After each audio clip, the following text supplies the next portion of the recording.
Mozilla Firefox প্রতিবার open করার সময় অটোমেটিক আপডেট ইনস্টল হয়ে তারপরে ওপেন হয়। কিভাবে আপনারা এই অটোমেটিক আপডেট বন্ধ করবেন সেটি আজকে দেখাবো।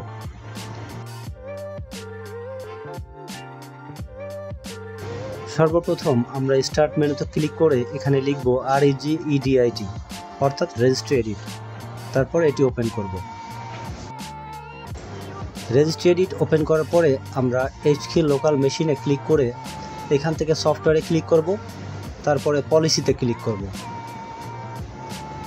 পলিসিতে এনলার্জ করার পরে আমরা পলিসির উপর রাইট বাটন ক্লিক করে নিউ কি ক্রিয়েট করব এবং এটির নাম দেব মোজিলা। তারপর আমরা এন্টার দেব। এরপরে আমরা মোজিলার উপর রাইট বাটন ক্লিক করে আরেকটি নিউ কি ক্রিয়েট করব এবং এটার নাম দেব ফায়ারফক্স। তারপরে আমরা এন্টার দেব।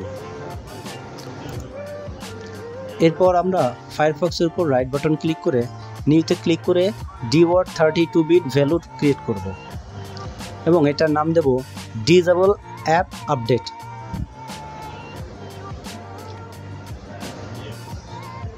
এরপরে আমরা এন্টার দেব। এন্টার দেওয়ার পর ডিসেবল অ্যাপ আপডেট আমরা ওপেন করে এটার ভ্যালু আমরা এখানে দেখি 0 রয়েছে।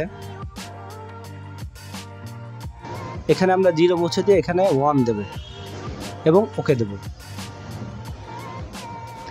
এখন আমরা মোজিলা ফায়ারফক্স ওপেন করব।